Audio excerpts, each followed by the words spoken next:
Meus queridos amigos, tenho a grata honra de poder estar aqui na véspera do Dia das Mães para saudar todas as mães do planeta, saudar a Maria, a mãe de Jesus, esse espírito que não temos condição de avaliar a sua grandeza espiritual. E na noite de hoje também endereçar a uma outra Maria, Maria Glaucineide, a minha mãe, que se encontra visitando a minha irmã, ajudando, auxiliando, como sempre o fez. Mãezinha querida, muito obrigado por tudo que a senhora fez por mim, por tudo que a senhora tem feito a cada um de nossos irmãos, ao nosso pai e a tantas outras pessoas a quem você auxilia. Essa palestra é homenagem a você. Nós vamos ler uma mensagem chamada Ternura, que até o nosso querido João Badil já tinha escolhido, mas esse João é o que está no nosso slide, não vai dar tempo de eu trocar. E é do Espírito Meimei, Irma de Castro Rocha, pela psicografia de Francisco Cândido Xavier. Vocês podem encontrar no livro Mãe, uma coletânea de vários livros. Mãezinha querida, lembro de ti quando acordei para recordar. Debruçada no meu berço, cantavas baixinho e derramavas no meu rosto pequeninas gotas de luz, que mais tarde vinha a saber serem lágrimas. Conchegaste-me no colo, como se me transportasses a brandos ninhos. Desde então, nunca mais me deixaste. Quando os outros iam à festa, velavas comigo, ensinando-me a pronunciar o bendito nome de Deus. Noutras ocasiões, trabalhavas de agulhas nos dedos, contando histórias de bondade e alegria para que eu dormisse sonhando. Se eu fugia, quebrando o pente, ou se voltava da escola com a roupa em frangalhos, enquanto muita gente falava em castigos, afagavas minhas mãos entre as tuas, ou beijavas os meus cabelos em desalinho. Depois cresci, vendo-te a meu lado, a feição de um anjo entre quatro paredes. Cresci para o mundo, mas nunca deixei de ser em teus braços a criança pela qual entregaste a vida. E até agora, dia a dia, esperas paciente e doce o momento em que me volto para os teus olhos, sorrindo para mim e abençoando-me sempre, ainda mesmo quando os meus problemas te retalham o peito por lâminas de aflição. Hoje ouvi a música dos milhões de vozes que te engrandecem.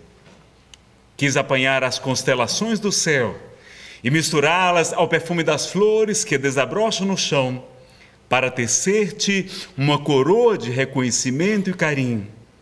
Mas como não pudesse, venho trazer-te as pétalas de amor que colhi em minha alma. Recebe-as, mãezinha.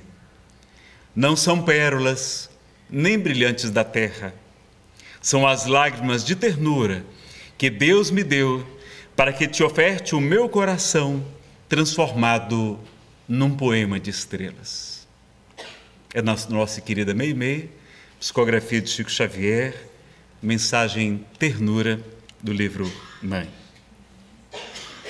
Bom, meus amigos, hoje então a gente vai falar sobre um anjo chamado Mãe. E quando eu fui buscar na internet um vídeo sobre esse assunto, há milhares de reproduções de uma mensagem muito bela, mas que não citam a fonte, falando sobre uma criança, não é? Que vai reencarnar. Vamos colocar esse vídeo, não é? Vocês vão achar bonito. É uma história bem bonita e curtinha. É um anjo chamado Mãe.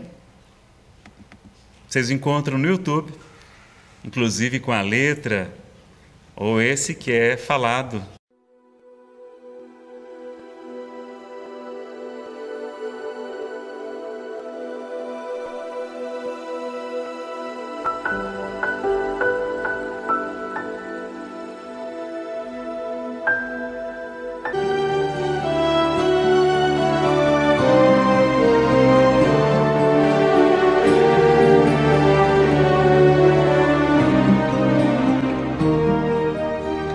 uma criança pronta para nascer perguntou a Deus: Dizem-me que estarei sendo enviada à Terra amanhã. Como vou viver lá, sendo assim tão pequena e indefesa? E Deus disse: entre muitos anjos, eu escolhi um especial para você. Estará lhe esperando e tomará conta de você. Mas diga-me, aqui no céu eu não faço nada, a não ser cantar e sorrir, o que é suficiente para que eu seja feliz. Serei feliz lá? Seu anjo cantará e sorrirá para você. A cada dia, a cada instante, você sentirá o amor do seu anjo e será feliz. Como poderei entender quando falarem comigo, se eu não conheço a língua que as pessoas falam? Com muita paciência e carinho, seu anjo lhe ensinará a falar. O que farei quando quiser falar com o Senhor? Não se preocupe, seu anjo juntará suas mãos e lhe ensinará a orar. Eu ouvi que na terra há homens maus. Quem me protegerá? Seu anjo lhe defenderá, mesmo que signifique arriscar sua própria vida. Mas eu serei sempre triste, porque não te verei mais. Não, seu anjo sempre lhe falará sobre mim, lhe ensinará a maneira de vir a mim, e eu estarei sempre dentro de você.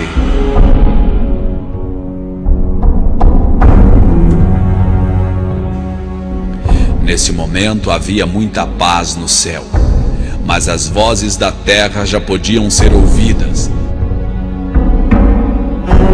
A criança apressada pediu suavemente: Oh Deus, se eu estiver a ponto de ir agora, diga-me, por favor, o nome do meu anjo.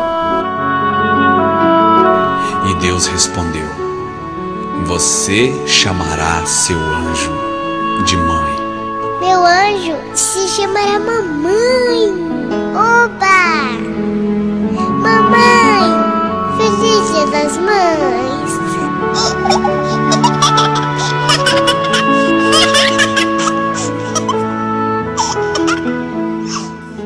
Bom, tem outros também, não é?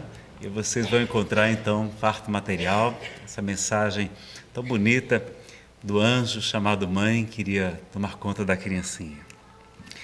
E nós temos uma pergunta importante, né? Para que estamos aqui na Terra, meus amigos? É importante que a gente tenha essa noção. O que é que vocês acham? Para que estamos na Terra?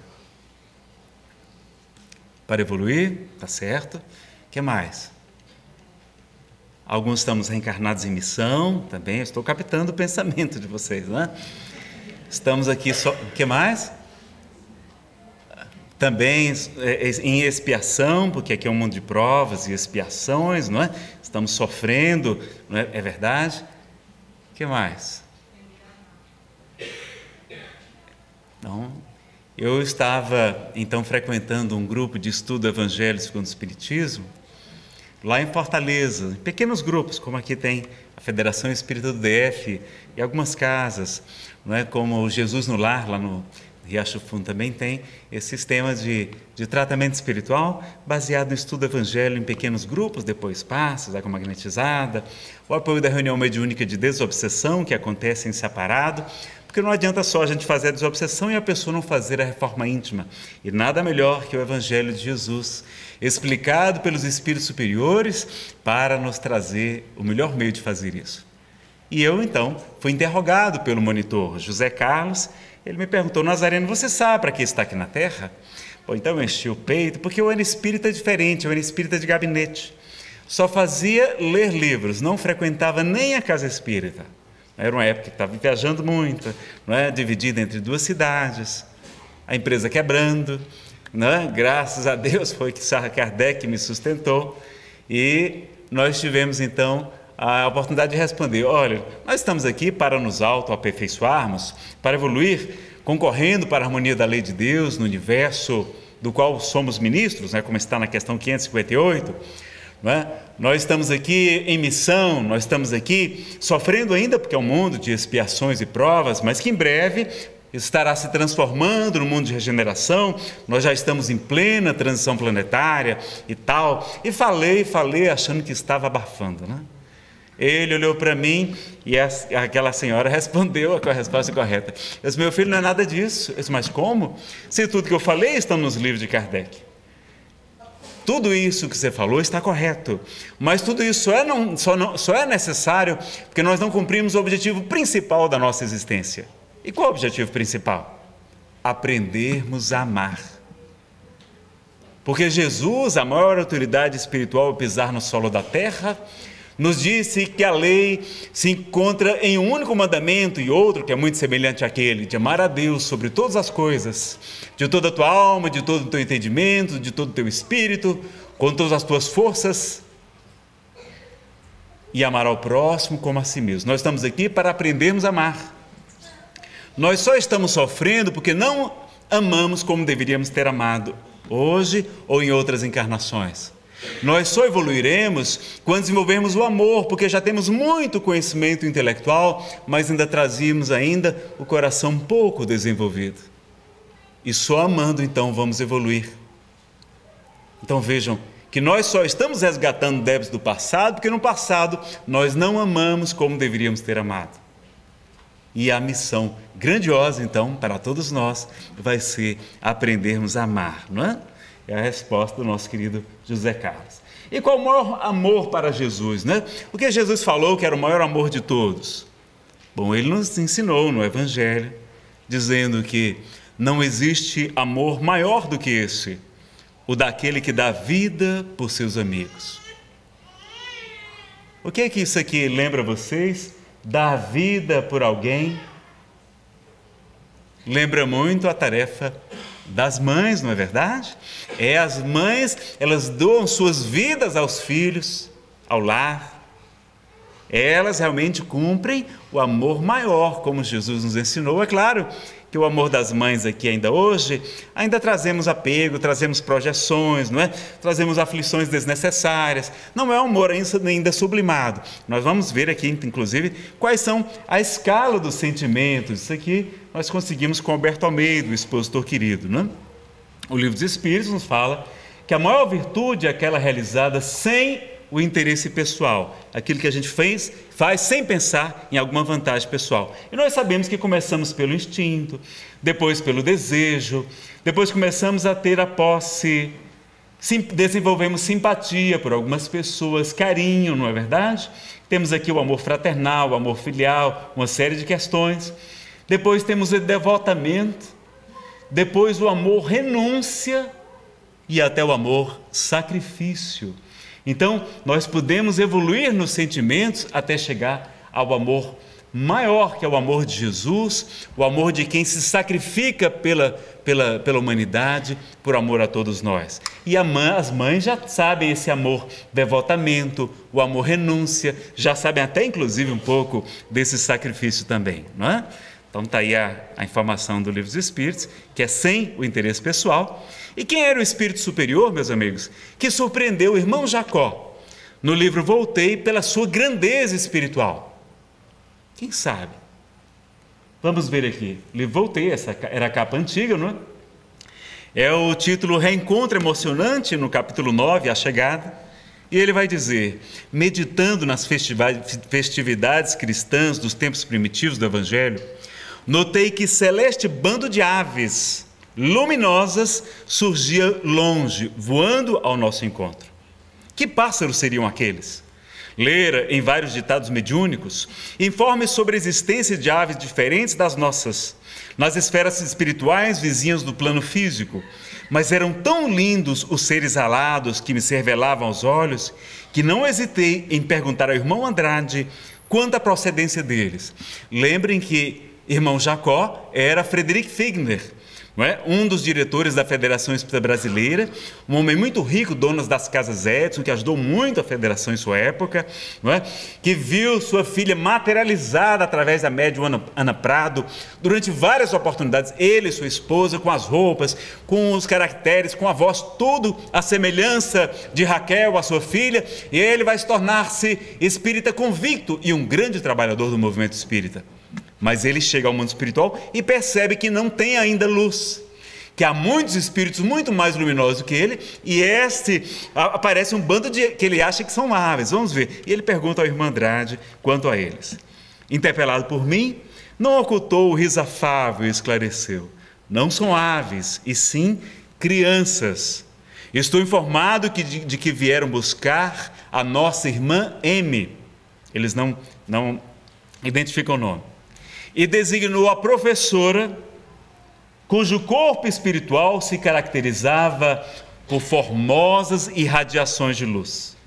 Atencioso, prosseguiu dizendo, alguns lhe receberam no mundo o calor da maternidade sublime. Então, era uma professora dedicada, de regiões com poucos recursos, e era também mãe de algumas daquelas crianças que estavam ali vindo recebê-lo. Quase no mesmo instante, a assembleia de meninos particularizava-se, se reunia. Sob a admiração de todos, que interrompêramos a marcha comovidos, alcançaram-nos cantando um maravilhoso hino de glorificação à tarefa santificadora da maternidade espiritual, que as educadoras humildes, muitas vezes abnegadas e anônimas, abraçam na terra. Mamãe, mamãe, diziam as crianças. Reparei que a venturosa mulher, como que tangida pela emotividade interior, tornara-se mais radiosa e mais bela, parecendo-me que trazia uma estrela incrustada no coração. Tão profundos sentimentos lhe afloravam na alma que se prosternou de joelhos, soluçante. Graciosa pequenina, de olhos brilhantes e aureolados de luz, comunicou-lhe que outra escola, muito mais linda, a esperava num parque celestial. Como não chorarmos todos ante aquelas manifestações de ternura? Despedindo-se, ditosa, feliz, ladeada pelas criancinhas que lhes eram amadas, orou com lágrimas copiosas, emocionando-nos o coração. Em breves minutos, vimos-la tomar rumo diferente, amparada pelos amigos que a seguiam desde o princípio, e pelos pequenos ternos e trêfegos, num grupo iluminado e maravilhoso, que remontou, célere, à ignota região da pátria infinita. Então, ela pôde ir, essa é a capa 9, ela pôde ir para regiões que ele, diretor da Federação Brasileira em sua época, não tinha condições de acessar. E tinha sido apenas uma professora humilde e abnegada e mãe de algumas daquelas crianças. E ela estava, então, sendo alçada para esferas sublimes. Vejam a importância da maternidade. E qual o maior desejo de Chico Xavier, meus amigos? Vocês sabem qual é o maior desejo de Chico? Dizem que o maior sonho de Chico era estar numa cidade em que ninguém o conhecesse e que ele pudesse dedicar-se integralmente a auxiliar as mães solteiras, as gestantes carentes, para que ele pudesse auxiliar nessa tarefa tão bela que é a maternidade. Era o maior sonho de Francisco Cândido Xavier. Olha que coisa impressionante que é a maternidade. Lá em O Livro dos Espíritos, Allan Kardec pergunta qual a missão mais importante, a dos homens ou das mulheres? O que vocês acham? Das mulheres, é claro, meus amigos. Das mulheres, porque são elas que educam os homens. É assim que está em O Livro dos Espíritos. Então, vocês mães, vocês mulheres, têm uma missão muito mais importante do que nós. Nazareno, mas eu acho bacana, não é quem dá palestras, quem fala. Olha, pessoal, a gente fala a teoria. E vocês exercitam a prática, não é verdade? Vocês é que sabem a prática, nós só falamos, não é? Estamos muito longe da prática. E qual a maior escola de amor? O que é que vocês acham? Qual a maior escola do amor? É a família, é verdade, é na família que a gente vai desenvolver esse grande amor. E qual a melhor profissão para praticar bastante o amor? Para a gente fazer um pós-doutorado com prática, não é com residência, como o pessoal fala. Vamos ver qual é a melhor profissão para a gente desenvolver o amor? É uma propaganda que foi feita na época das Olimpíadas. E vocês encontram também no YouTube, basta procurar qual a melhor profissão do mundo.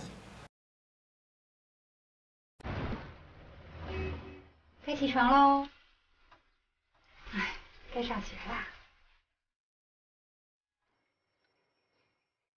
Time to get up.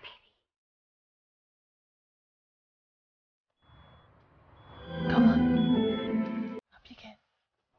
Vamos acordar? Vamos que eu vou fazer um café da manhã gostoso pra você.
P&G, apoiando as mães com muito orgulho. Tem muito material bonito sobre mãe, não é? Como elas são queridas e não é à toa. Então, a melhor profissão para a gente praticar bastante o amor, ser mãe, não é? Então, vamos estimular a maternidade. E o que fazer para ser salvo, meus amigos?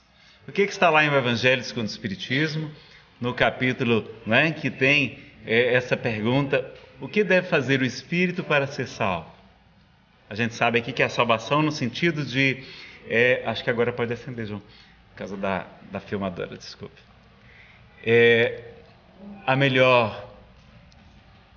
A interpretação da palavra salvação ali é no sentido de quê? De que vamos passar para esse mundo de regeneração e continuarmos tendo autorização de reencarnar nesse planeta, não é? Não é salvação. Ali salvação é como a gente fala: eu salvei uma ovelha, salvei uma pessoa do perigo. Essa é que é a salvação. Não é salvação como é o sentido tradicional teológico, não. O Espiritismo é diferente, não é? E o que é que Jesus nos fala? Tive fome e me deste comer. Tive sede e me deste beber. Estava nu e tu me vestistes. Estive preso ou enfermo e tu foste me visitar. Estive sem abrigo e tu me acolheste.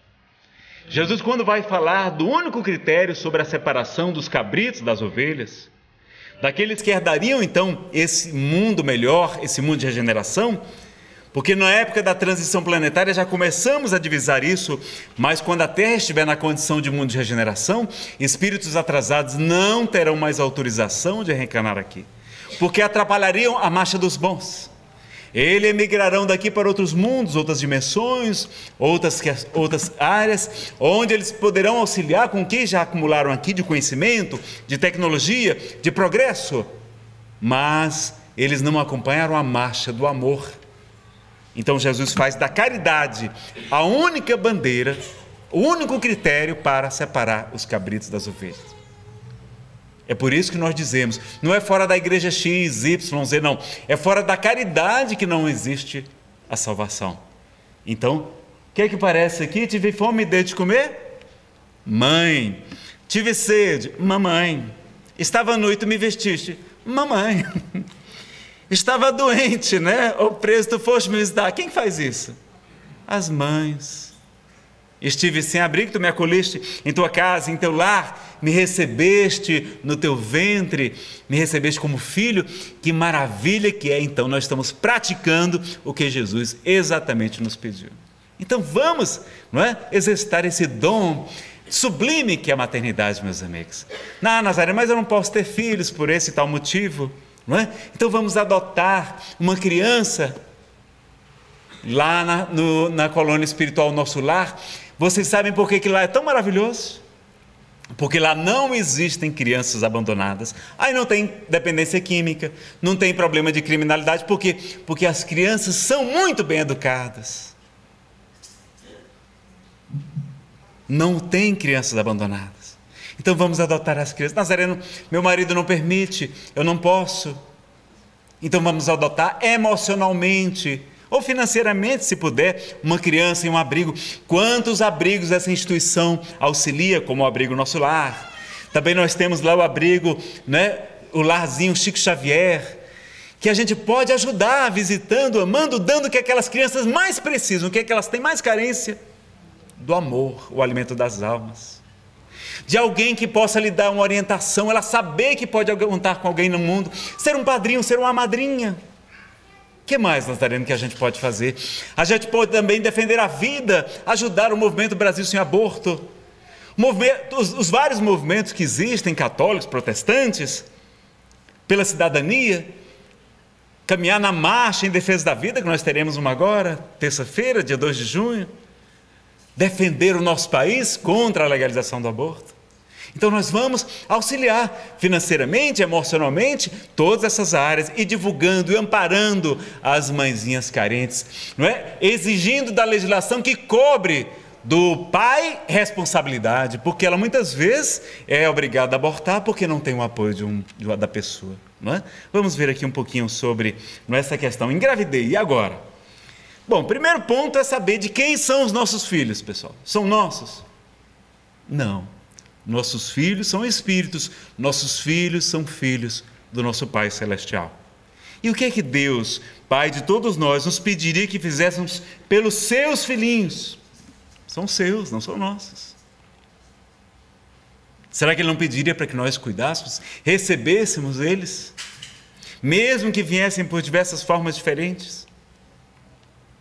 Então a gente ter essa visão, essa consciência de que nossos filhos são filhos de nosso Pai. E aí as pessoas alegam alguns motivos para aborto. Tem outros, não é? A gente teve pouco tempo para preparar os slides. Nazareno, filho dá trabalho. Nós vamos bater cada um desses aqui, tá? Tem que fazer sacrifícios, dar despesas, não é? A gente vai ter que deixar de ir para as baladas, para as festas. Posso ficar mal falada, não é? As pessoas podem falar mal de mim. O corpo pode ficar menos bonito, não é? Porque ele se transforma um pouco com a gravidez. Nazareno, pode prejudicar minha carreira. O que mais que a gente pode elencar? Meu namorado pode me largar. Alguns namorados podem largar. E ele quer que eu aborte. Eu tenho medo de filhos difíceis. E eu vou colocar mais um filho no mundo? Não é? Vamos ver o que é que a gente pode falar sobre esse assunto? Bom, primeiro que dá trabalho. O trabalho é lei divina. Existe lá a lei do trabalho nas leis morais e no livro dos Espíritos. Os nossos terapeutas dizem, não é? Médicos, psicólogos, dizem que trabalho é terapia. O problema é que a gente trabalha estressado, a gente não sabe trabalhar. E Jesus, o que é que ele fala? Eu trabalho, até hoje meu pai também trabalha. Então o trabalho, na verdade, é bênção, não é? Nazareno é sacrifício. Só que esse sacrifício vem da palavra sacro mais ofício. O que significa? Ofício é trabalho e sacro sagrado. É um trabalho sagrado fazer um sacrifício, não é verdade?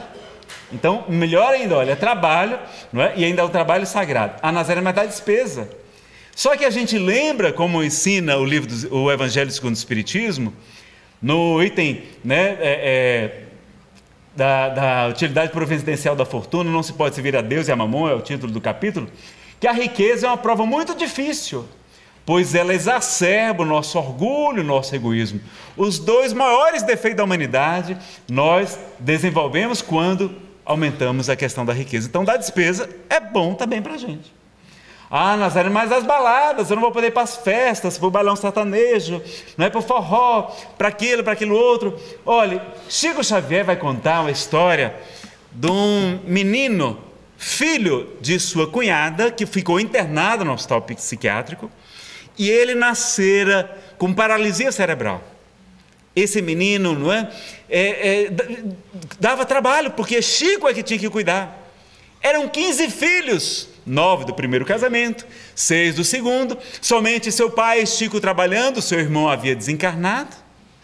José Xavier, e ele cuidando daquelas crianças menores e dos sobrinhos também. E esse sobrinho, então, ele que enquanto embalava com o berço com um braço, com a outra mão ele psicografava. Olha o que Chico vai dizer. E disso vai dizer que Chico, aquela criança foi uma bênção em sua vida.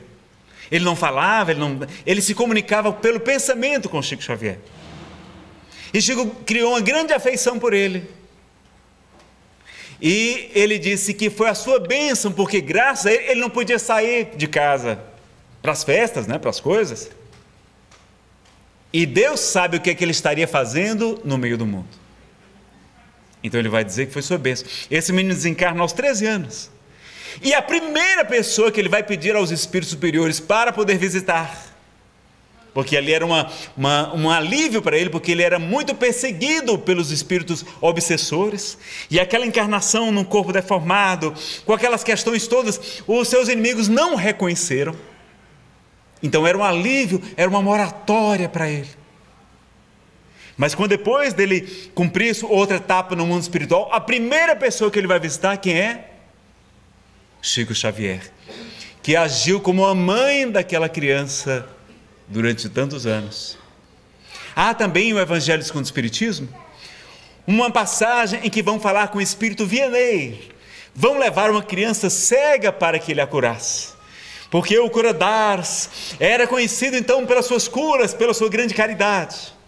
E ele vai dizer uma mensagem tão belíssima, dizendo que poderia sim curar aquela criança, mas que ela não sabe talvez o grande benefício que estava sendo aquela prova da cegueira, que ele impedia muitas vezes de ir para essas festas, para essas coisas, para as distrações do mundo. Jesus nos fala que no final dos tempos muitos estarão distraídos. Então ele vai orientar, vai explicar que é melhor não curá-la para em seu próprio benefício, porque com a visão talvez fosse pior para ela na sua evolução espiritual. Olha que coisa! Então, a gente precisa, não é, compreender. Então, olha, ver balada pode ser perigoso. Maledicência, podem falar mal de mim, Nazareno. E o que é que o Cristo de Deus vai nos ensinar?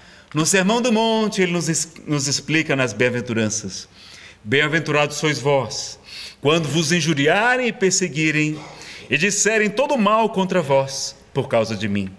Regozijai-vos, alegrai-vos, não é? Porque grande é a vossa recompensa, pois assim perseguiram os profetas que vos antecederam. Então Jesus fala que a gente ser perseguido, ser mal falado, ser criticado, porque estamos fazendo algo que ele gostaria que nós fizéssemos, que é grande a nossa recompensa no mundo espiritual, que a gente deveria se alegrar, mas a gente está querendo muitas vezes a recompensa do mundo. Queremos aplauso do mundo, não é? Queremos que isso é vaidade, meus amigos. Querer que todos gostem da gente, todos nos aprovem. Isso é vaidade, não é só preocupação excessiva com a aparência pessoal, não. Nazareno, a beleza, não é? A beleza, nós vamos ver aqui que a mulher feliz e realizada fica mais bonita e tem muito mais alegria de viver. Ela fica mais bela, os olhos brilham, não é? Do que muitas vezes essa questão somente da aparência física. E Emmanuel vai nos ensinar que feiura, olha, é proteção espiritual. É como se fosse uma armadura. Vocês lembram dos grandes missionários de Jesus? Alguns deles só. Madre Teresa de Calcutá era bela fisicamente, meus amigos? Não, não era bonita. Irmã Dulce da Bahia também era bela? Não, Irmã Dulce não era nenhum tipo de modelo. Francisco Cândido Xavier era belo, meus amigos, era bonito? Não, não era bonito. Francisco de Assis dizem que era feinho de doer. Será que não era proteção espiritual? Porque aqueles homens e mulheres tão maravilhosos poderiam muitas vezes, não é, fazer com que outras pessoas se apaixonassem? Então a gente vê feinho, olha que maravilha, está protegido. Enquanto que a beleza talvez pudesse ser uma causa para a nossa perdição. Então vejam, não é? Como a maternidade só tem coisas boas. Nazareno é a carreira. Só que será que a gente não está se preocupando muito com o materialismo? Será que isso não é egoísmo? Não é vaidade? Não é ambição desmedida? E Jesus nos fala daquele homem muito rico, que começa a acumular muitos bens, os celeiros já estão repletos, ele manda construir um maior ainda, para então que a sua alma descanse e goze em paz. E Jesus vai dizer: louco, hoje mesmo levarei tua alma. Então vejam que a gente está buscando acumular tesouros na terra, quando deveremos buscar primeiro os tesouros no reino dos céus, e tudo mais nos será acrescentado, porque o Pai sabe do que temos necessidade. Ah, Nazareno, se o namorado me largar, olha, minha filha, se ele te amasse mesmo, jamais te largaria. É melhor que largue logo, para você não perder seu tempo, não é não? É melhor. Ah, mas se ele quiser me obrigar a abortar, ele e os outros serão responsabilizados também, não é? A equipe médica, a família, se lhe obrigar também. Mas você será a maior prejudicada. Não vale a pena o aborto. Somente nos prejudica a nós e prejudica muito os nossos bebês, nossos bebezinhos, não é verdade? Então a gente sabe, hoje numa palestra não é sobre aborto, mas quando os espíritos no livro Entre a Terra e o Céu, no livro Religião dos Espíritos, André Luiz e Emmanuel, respectivamente, falam das muitas consequências do aborto. E temos já pesquisas médicas várias nos países em que o aborto foi legalizado. O número explodiu, porque agora legalizado já está sendo usado como método contraceptivo. E aí o número aumenta. Quando não aumenta era porque as estatísticas eram super infladas, como agora no Uruguai foi legalizado, e o número que era estimado altíssimo caiu para um terço. E ainda foi o ministro lá dizer: está vendo quando legaliza como diminui? Quando era porque a estatística era mascarada como o próprio um dos maiores abortistas do mundo, o Dr. Bernard Natterson, vai confessar no Congresso em Madrid e também no livro América que Aborta, quando eles manipulavam as estatísticas querendo a legalização do aborto no Brasil, que aconteceu em 1973.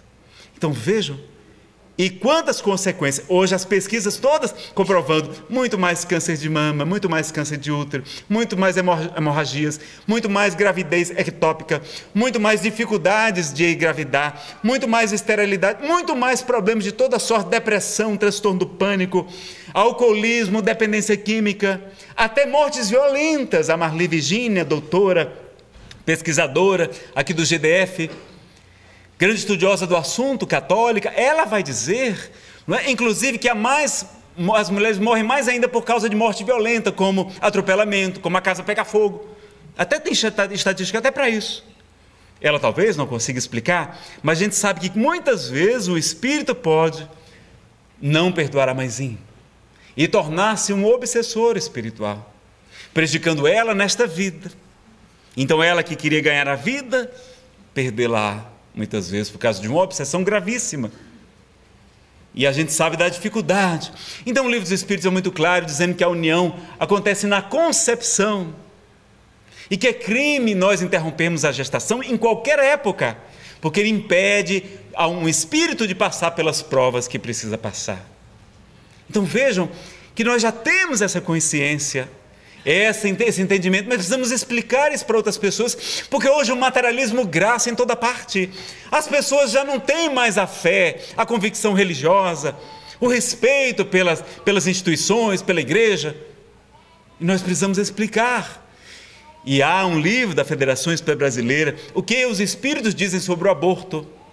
Há também opúsculos que ela distribui gratuitamente, com várias questões explicando, para nos esclarecer. E a Federação Brasileira, a Federação Espírita do DF, tem sempre estado presentes nas marchas nacionais em defesa da vida, auxiliando o movimento Brasil Sem Aborto, não é?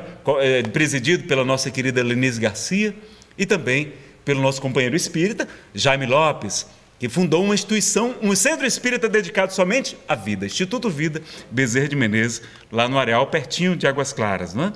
Então, a gente tem que explicar as consequências do aborto, para que a gente evite tudo isso, não é?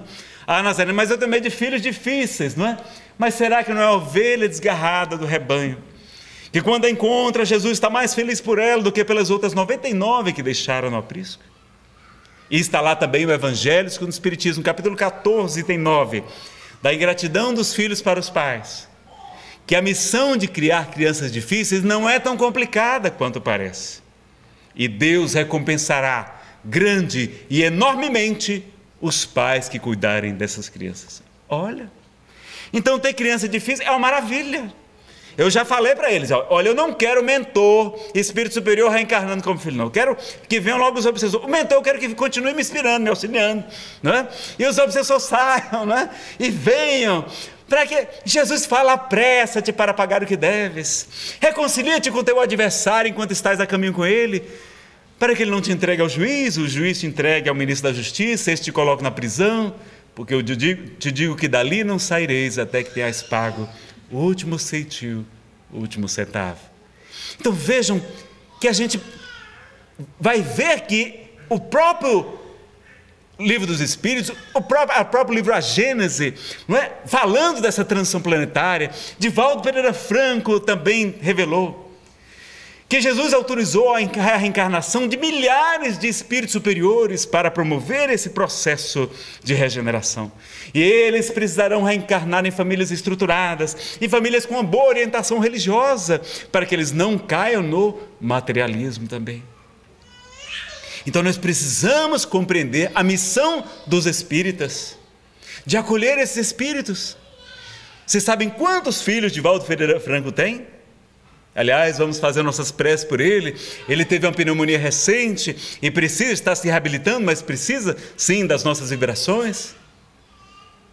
Ele tem 672 filhos adotivos. Por que Divaldo se dedica tanto a cuidar de crianças carentes, crianças abandonadas, a educação das crianças? Que tarefa linda, meus amigos. E ele, quando chegavam crianças abandonadas na mansão do caminho, ele ia lá do cartório para registrar. E aí o tabelião perguntava, como é o nome do pai? Divaldo Pereira Franco. E o nome da mãe? Ele disse, eu não sei. Aí ele disse, olha, o nome do pai não precisa até, mas o nome da mãe tem que ter. Aí o espírito Alta de Souza estava ao seu lado e disse, olha, diga Alta de Souza. Aí daqui a pouco, quando já tem 30 filhos de Alta de Souza, aí teve que ir mudando, né? Porque o tabelião já não... Aí depois os processos foram evoluindo, né? Isso começou há muitos anos, muitas décadas, e hoje a lei faculta com muito mais facilidade. Então ele tem 672 filhos adotivos.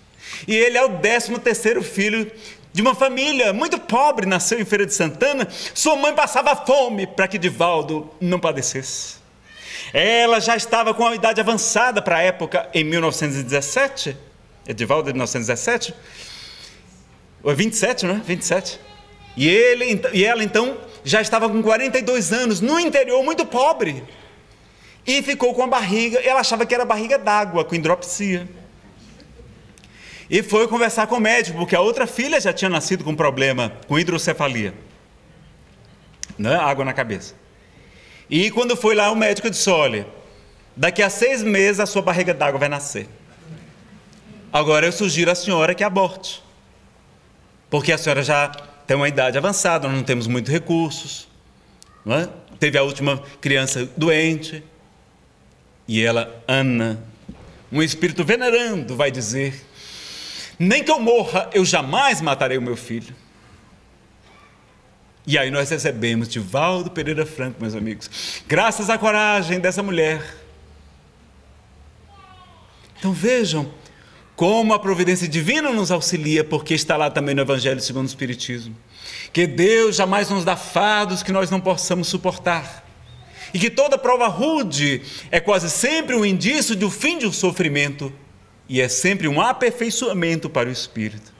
Ou seja, é um sinal de que as coisas vão melhorar. E a providência divina concorre por tudo aqui e por ali. E mesmo quando as famílias às vezes não acatam a princípio, os avós se encantam pelo netinho. Quantas vezes a gravidez vem como bênção. Eu já conheci casal que sofrendo de depressão, conversou comigo e tal, Nazareno, olha, depois que a gente teve nosso filho, acabou-se a depressão. Olha que maravilha. Porque não tem nem tempo para ter depressão, não? Correndo para lá e para cá e tal. E é maravilha, hoje, com tantas facilidades, com fralda descartável, com máquina de lavar louça, máquina de lavar roupa, máquina de lavar isso, daqui a pouco tem máquina para lavar o marido, né? Tem roupa para tudo. Não é antigamente, no interior, no meio das matas, quando nem tinha parteira, muitas vezes as mãezinhas tendo 10, 15, 18, 28 filhos, permitindo a reencarnação. Nazareno, mas será que é importante? Meus amigos, você não sabe. Vamos ver aqui o próximo slide. Mais um no mundo aqui. Só que aqui diz o livro Céu e Inferno de Allan Kardec, que completou 150 anos esse ano de 2015. O espírito desencarnado é muito mais impressionável. Quando a gente está fora do corpo, é muito mais impressionável os sentidos. E no mundo espiritual, o sofrimento pode ser até 1000 vezes maior do que o que experimentamos na Terra. Quando a gente vai ler a série A Vida no Mundo Espiritual, de André Luiz, nosso lar é água com açúcar. Porque os próximos a gente vai vendo, a gente vai ter que parar um pouco a leitura. De tanto sofrimento que a gente enxerga no mundo espiritual. E é porque Emmanuel revelou que não permitiu que André Luiz contasse muitos detalhes. Porque eram quadros aterrorizantes. De sofrimento, de dificuldades, de lutas, de espíritos que perderam a forma física, o perispírito na forma de ovoide, espíritos dormindo no estado cataléptico que ninguém consegue acordar, espíritos enlouquecidos. Quanto sofrimento há neste umbral aqui, porque a Terra já está no umbral, aqui é a região de umbral. A Terra já é uma espécie de purgatório, diz também o livro O Céu e o Inferno, é um lugar de purificação. E há quantos, meus amigos, espíritos necessitando de uma reencarnação, implorando a oportunidade do esquecimento do passado, dos remorsos paralisantes, dos arrependimentos mórbidos, das ideias fixas. Então a gente tem que compreender isso, não é? Então a gente vai ter que avançar vários slides aqui por conta do tempo. E nós vamos concluindo aqui a nossa participação com uma história chamada Heroísmo Materno. Ela está no Momento Espírita, é www.momento.com.br, da Federação Espírita do Paraná. Estamos completando 70 anos, não é? Hoje, da rendição da Alemanha para o fim da Segunda Guerra Mundial, e vale a pena a gente trazer uma história dessa época. Foi em dezembro de 1944 que tudo começou. Caminhões chegaram no campo de concentração de Bergen-Belsen e despejaram 54 crianças. A mais velha tinha 14 anos e havia muitos bebês. No alojamento das mulheres, Luba Gerkak, era uma polonesa, dormia. Acordou sua vizinha de beliche e lhe perguntou: está escutando? É choro de criança. A outra lhe disse que voltasse a dormir. Ela devia estar sonhando. Todos conheciam a história de Luba. Ainda adolescente, se casara com um marceneiro e tiveram um filho, Isaac. Quando veio a guerra, os nazistas lhes arrancaram dos braços o filho de 3 anos de idade só e o jogaram em um caminhão, junto com outras crianças e velhas, todos inúteis para o trabalho e, portanto, com o destino certo, a câmara de gás. Logo mais, ela pôde ver um outro caminhão arrastando o corpo, já sem vida, do marido. No primeiro momento, desistira de viver. Depois a fé lhe visitou a alma e ela percebeu que Deus esperava muito mais dela. Então passou a ser voluntária nas enfermarias. Agora, Luba ouvia choro de crianças. Quem seriam? Abriu a porta do alojamento e viu meninos, meninas, bebês apinhados, em choro, no meio do campo. Separados de seus pais, se encontravam desnorteados e tinham fome e frio. Luba as trouxe para dentro. E porque protestassem as demais ocupantes do infecto alojamento, ela as repreendeu, dizendo: vocês não são mães? Se fossem seus filhos, diriam para que eu os deixasse morrer de frio? Eles são filhos de alguém. Em verdade, o que suas companheiras temiam era a fúria dos soldados da SS. Luba agradeceu a Deus por lhe ter enviado aquelas crianças. O seu filho morrera, mas faria tudo para que aquelas crianças vivessem. Foi até o oficial da SS no acampamento e lhe contou o que fizera. Pôs sua mão no braço dele e suplicou: Ele se deu conta que ela o tocara, o que era proibido, e lhe aplicou um soco em pleno rosto, fazendo-a cair. Ela se levantou, o lábio sangrando, e falou: sou mãe, perdi meu filho em Auschwitz. Você tem idade para ser avô. Por que há de querer maltratar crianças e bebês? Fique com elas, foi a resposta seca do oficial. Mas ficar com elas não era suficiente. Era necessário alimentá-las. Nos dias que se seguiram, todas as manhãs, ela ia ao depósito, à cozinha, à padaria, implorando, barganhando e roubando alimentos. Os meninos ficavam à janela e, quando a viam chegar, diziam uns para os outros: lá vem a irmã Luba, ela traz comida para nós. À noite, ela cantava canções de ninar e as abraçava. Era a mãe que lhes faltava. As crianças que falavam holandês não entendiam as palavras de Luba, que era polonesa, mas compreendiam o seu amor. Em 15 de abril de 1945, os tanques britânicos entraram no campo, vitoriosos, e em 6 idiomas passaram a rugir os alto-falantes: estão livres, livres! Luba conseguira salvar 52 das 54 crianças que adotara como filhos do coração. Em abril de 1995, 50 anos após a libertação, cerca de 30 homens e mulheres se reuniram na prefeitura de Amsterdã para homenagear aquela mulher. Recebeu, em nome da Rainha Beatriz, a medalha de prata por serviços humanitários. No entanto, declarou que sua maior recompensa era estar com aqueles seus filhos que, com o apoio de Deus, conseguira salvar da sombra dos campos da morte. Por isso tudo, nunca pensemos que somos muito pequenos para lutar pelas grandes causas ou que estamos sós. Quem batalha pela justiça tem um insuperável aliado que se chama Deus, nosso Pai. Então, é a redação do Momento Espírita. O artigo é Uma Heroína no Inferno, das seleções do Reader's Digest, de março de 99. Meus amigos, vejam, uma prisioneira no campo de concentração, sem dinheiro, sem nada, sem recursos, vai conseguir salvar 52 crianças, vai conseguir alimentar e cuidar de 52, e nós não podemos cuidar de 2, de 4, de 5 crianças, com todos os recursos que estão à nossa disposição. Então vejam que heroísmo que é esse heroísmo maternal de Luba Gerkach, que serve para nos inspirar. E Jesus já nos ensinava há 2000 anos: deixai vir a minhas criancinhas e não as impeçais. Na Anunciação, Maria de Nazaré é visitada por um anjo, e ele vai dizer: alegra-te, Maria, ó cheia de graça, pois o Senhor é convosco, bendita és tu entre as mulheres. Não temas, Maria, porque conquistaste a benevolência do Senhor.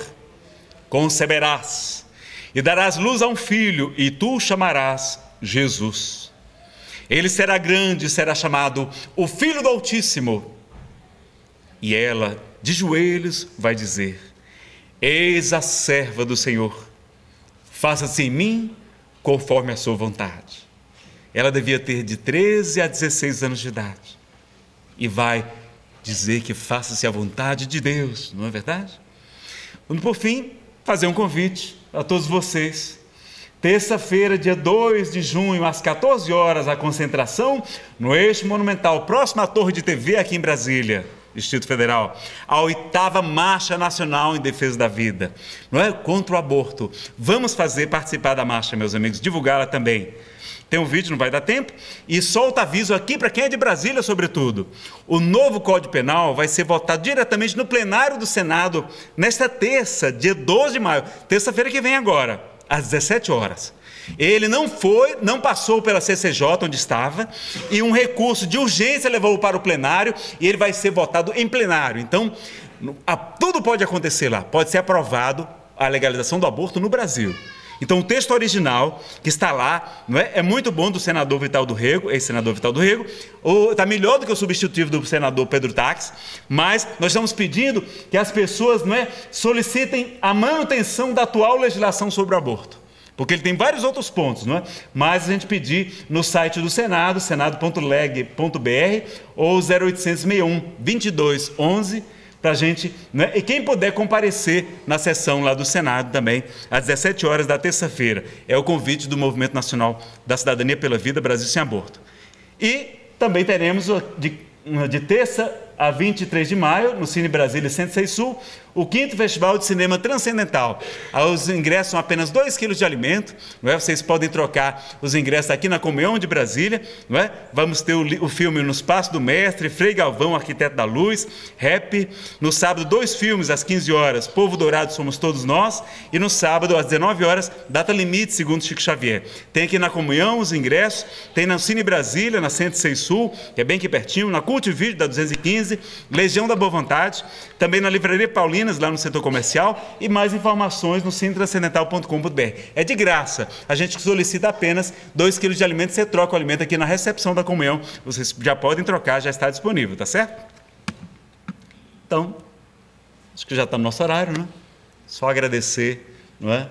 Posso fazer a prece já? Aí a gente já aproveita e já faz a prece. Que tal uma música como prece, né? De Roberto Carlos, ele é católico, mas a música muito bonita para todos nós. Nossa Senhora. Um pouquinho a luz.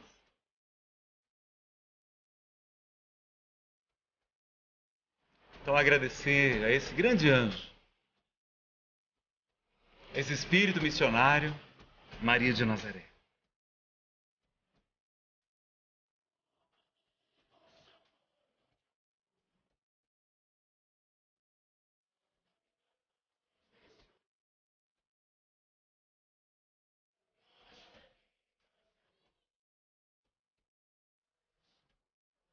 Ajuda-nos, mãezinha.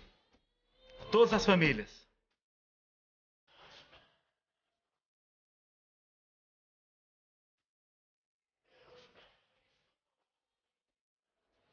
Com teu exemplo.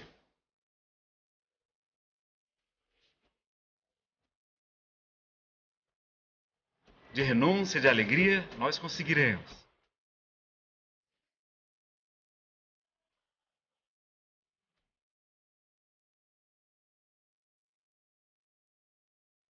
Ajuda-nos, mãe, a perdoar a todos e a nós mesmos também.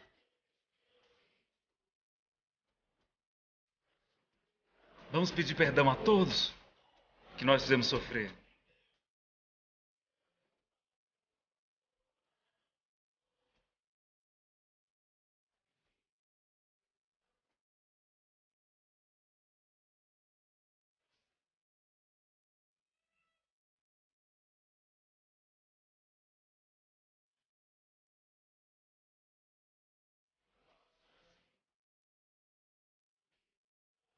Vamos cantar.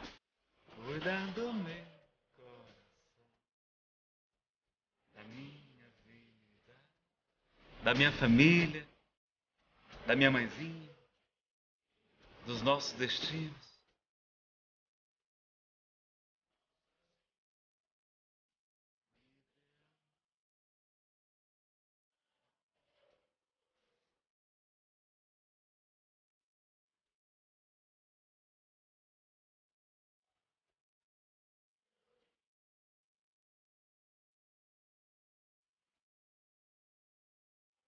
Porque Jesus é o caminho, a verdade, a vida. Cuida de nós, mãezinha. Cuida de todas as famílias, de todas as crianças. E ajuda-nos a sermos instrumentos da vida, do amor, da paz. Ajuda-nos a defender a vida.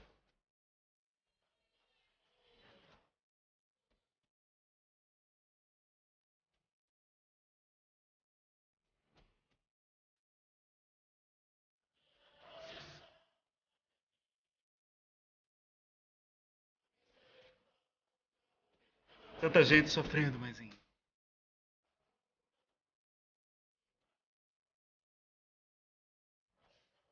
Enquanto que a salvação está no amor, na caridade.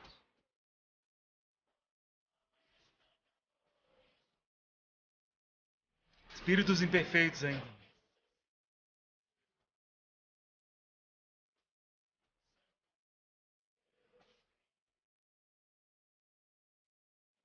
Mãe de Jesus, tem de piedade de nós.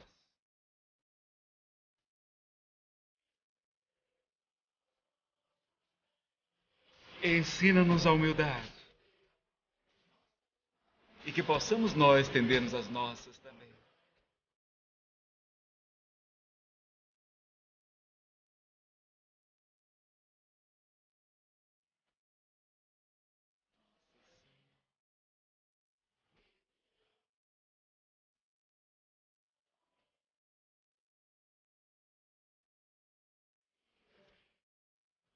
Da minha família, de todas as famílias,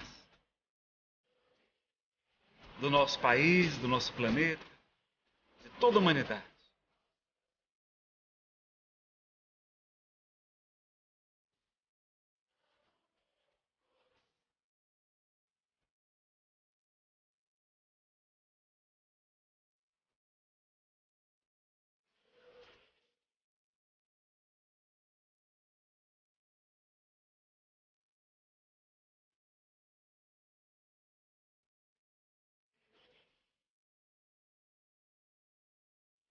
Ajuda-nos a cuidar das crianças, a educá-las, a brincar com elas, para que possamos superar todos os obstáculos.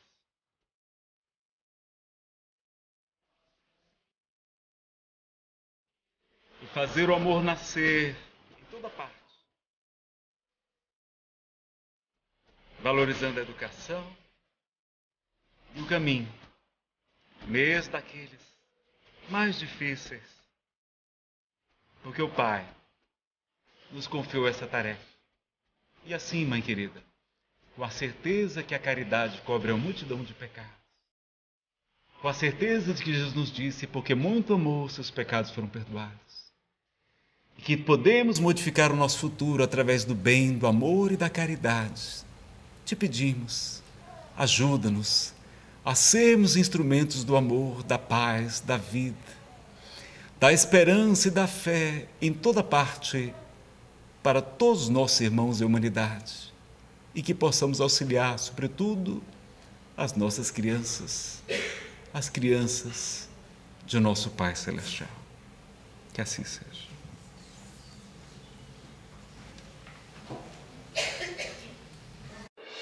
Oitava Marcha Nacional da Cidadania pela Vida.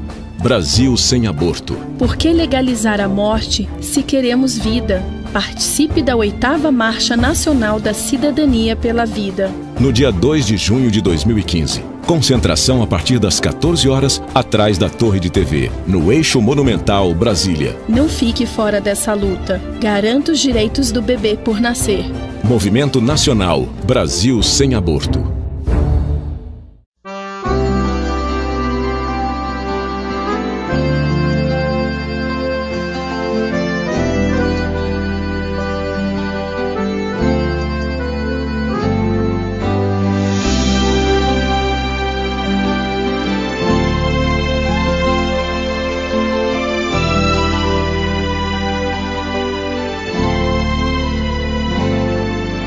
A vida é um sonho, é amor. Sem ela não existe esperança. Quem foge do dever provoca dor. No coração do mundo e da criança, o ato mais bonito é dar à luz a beleza que conduz o caminho pra nossa paz. Eu não gostaria de ser abortado, perder essa chance de amar e viver. Por isso não mate, evite esse aborto. Ninguém quer ser morto, nem eu, nem você.